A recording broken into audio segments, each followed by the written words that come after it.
chapter number 9. Verse number 1. Mhlambe singaya na verse number 2. Incwadi yaLuka ibhalwa ngudokotela Luka. Hallelujah. Ibhalwa ngudokotela Luka. Kuyangimangalisa ukubhala kwaLuka. Mfundisi Moyo kuyangimangalisa ngoba Luke ubhala igospel. Yet Luke abengasiyo umfundisi kaJesu. But ubhala igospel. Bonke labantu ababhalela ama-gospel nami ngisho umfundisi sithe theology babe babafunzi baJesu. But Luke yena sobhala igospel naye. Yet abengasiye umfundisi waJesu.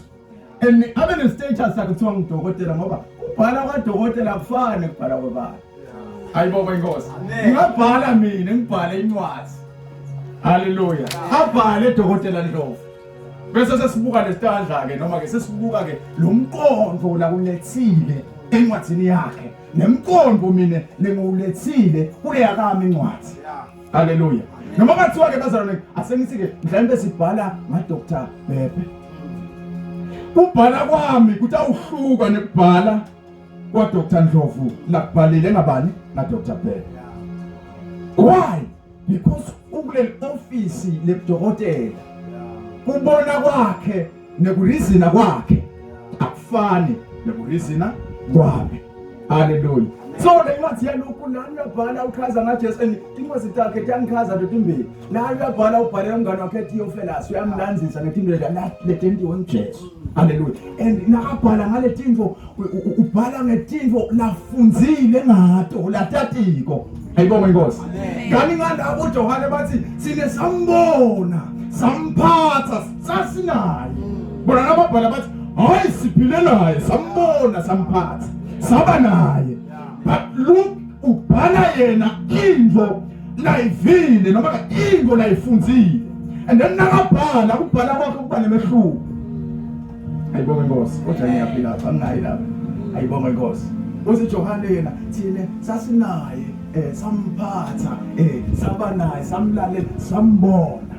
Ayibonga inkosi. Asiyeni kulo verse number 9 bazalwane egameni likaJesu. Bese ke esiyathanda. Nakabhala incwadi yaLuka uyalandzisa ngaJesu and then uzobhala incwadi yemisebenzi yabapostoli solandzisa ngamoya ongcwele. Abehlelekile lo mzalwane. Wabhala ngaJesu waphindze wabhala ngemisebenzi yamoya ongcwele walandzisa ngamoya ongcwele. Moya ongcwele ukubantu. Athi lo munye akusiyo imisebenzi yabapostoli kepha imisebenzi yamoya ongcwele noba kubapostoli. Ayibonga inkosi. Ngoba siyabathi boPetro babaleka mfundisi. Bangenayo emoya ongcwele.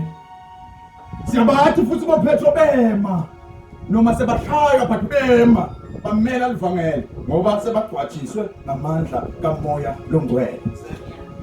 So kulesikhathi lethu bazakugcina la nje abantu abanamoya ongcwele. Labatawuthi noma kufika timo letinjani bathi come what may. Simile la asisuki sikhonda uNkulunkulu lophilako. Sidinga abantu labatawusho njalo nje bazalwane. Kulethi khathi lethu. Bathi sine sesime la. Ngasilomnye umhlabeleli uma sime ngakuye sobutho mbani. Mbani lo ngasinqoba uma sime ngakuye. Iqiniso lithi kude bazalwane. Kude lo ngasinqoba. Luke chapter number 9. Sesiyathandaza egameni likaJesu. Ngeke